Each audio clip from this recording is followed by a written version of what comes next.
And she looked at them and she said, in effect, how dare you?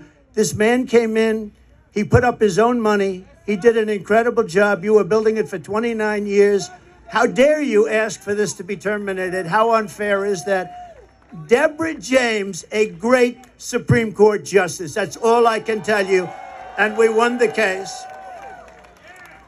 But it's not easy doing business in New York, I'll tell you. Not easy. So I just appreciated that. I had to tell that story. And as you know, then I renovated Grand Central Terminal. I built the Grand Hyatt Hotel on 42nd Street and Park Avenue. And as part of that, I renovated the beautiful Grand Central Terminal, did a really good job on that. And then I was very much responsible for the construction of the Jacob Javits Convention Center, where Hillary Clinton was going to have her big evening.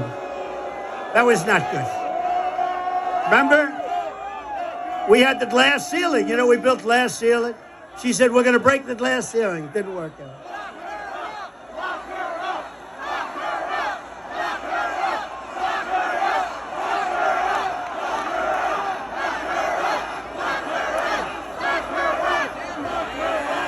You know, I'll tell you a little secret that I don't think I've ever...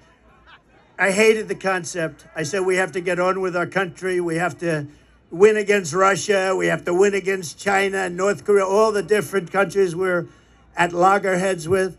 But as long as you have a smart president, you're going to win those battles. We're winning all those battles, even with the fake Russia scam, which made it harder. But you hated that. And then you see what they want to do to us, to me, to us. And they come along and they don't mind because Joe Biden is the worst president in the history of our country, has no sense, doesn't know what he's doing, grossly incompetent, and our country's going to hell, but we're going to turn it around. We're going to turn it around fast. Because above all else, and I say this and I believe this on New Yorkers, you are different. You do know that. You know that when I called for this rally, we said, let's just have a meeting. Don't call it a rally. And so many people showed up. I said, like it or not, this is a rally. This is like as far as the eye can see. You have to see the lines outside. They're going for miles. But when we saw it and we saw the love, because I called up this morning, do the people like me or do they hate me? They said, they don't like you, sir. They love you.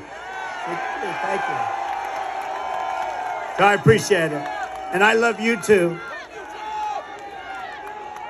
But above all else,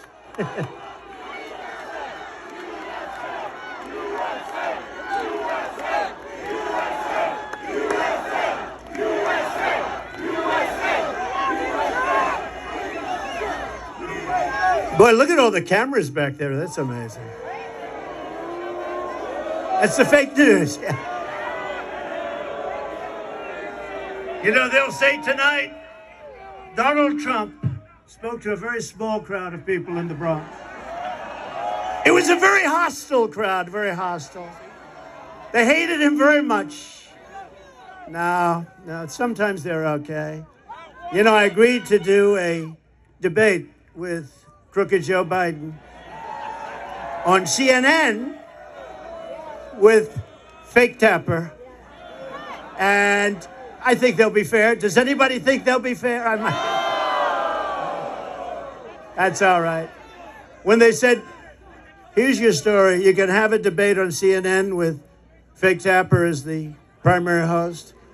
And I said, I'll do it. Because you know what they thought is you'd say CNN and they'd say various people on the show, various anchors, and headed up by fake Tapper. And they thought I was going to reject it. I don't want to do it. Then Biden would say, I offered to debate, but he wouldn't do it. So they said, we want to have a debate. I'll take it. Well, we haven't even told you what the debate is all about. Then they said, we'd like to set up tables so you sit down. I said, I don't want to sit down for a debate. Let's go. At some point, so we're not sitting down. We're going to be standing up for the debate. And here's what you know. If crooked Joe Biden makes it through the debate, which I think he will, they're going to say it was one of the great debate performances in history. One of the greatest debate performances. But there they are. And we're on every network tonight. I don't know what's going on.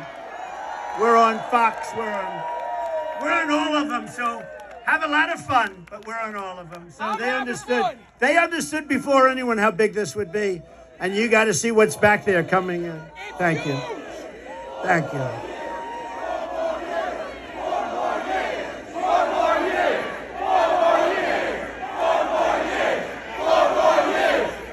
But above all, New Yorkers have something called common sense. And we do have common sense. An old-fashioned American common sense is exactly what I intend to bring back to the White House, just like we had for 4 years. You know, we had 4 of the greatest years in the history of our country. We rebuilt the military, we cut taxes, the biggest tax cut in history, the biggest regulation cut in history. We defeated ISIS. We defeated ISIS, and we did it at about 1/100th the time. They said it would take 4 to 5 years. It took me like 2 months, right? Because we have an incredible military, and we're not allowed to show. They had Afghanistan, the worst pullout, the most embarrassing day in the history of our country. It's probably the reason, a piece of it, why Russia went into Ukraine. They said, these people are incompetent, we'll go in. So Russia going into Ukraine would have never happened. None of this stuff that you see would have happened. Israel would have never happened, the attack on October 7th.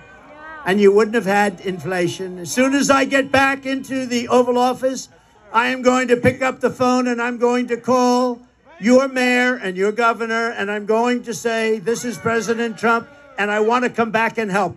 Look, you have a Democrat governor, you have a Democrat mayor, and we are going to work with them, and we're going to get this state and this city at a level that it's never seen before, frankly. I think we can do that, too. We're going to be helping them a lot. Much more than anybody would expect. It doesn't matter whether they're Democrats or Republicans, because this is about our city and our country, and it's really about the people. And in this case, the people of New York City, New York State. We're going to make you very, very happy. And Biden can't do it. He doesn't know he's alive. You know, see all the stairs here?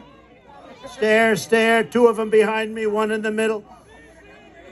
When he's finished with his 2.5 minute, do you ever watch his speech? They last for about 1.5 minutes. When he's finished with his speech, he can never find the stairs. He can never find the stairs. And when he does, it's not a pretty picture either. Thank goodness for Secret Service. They come up and they guide them all. No, this is not what we need. When you see President Xi of China, when you see Kim Jong-un of North Korea, when you see Putin